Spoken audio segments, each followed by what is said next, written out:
Okay, we've glued our three pieces for our centerpiece for our head with the nose and the mouth, the upper lip. So what we want to do is we're going to go out and we're going to sand this all down, get it sanded down. Then this has to get cut off somewhere in there, because this is going to be the back piece of the head that we'll use if we ever have to get inside to make adjustments. Now these next two side pieces that will get glued on, we'll have to put them on here, and we have to cut out in here on this, and then we have to cut across here and here. This piece will get glued on here, and then we'll be ready to glue these pieces on.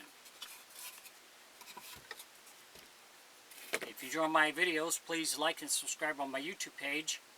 If you have any questions or comments, put it in my comment section. I'll get back with you. Thanks for watching.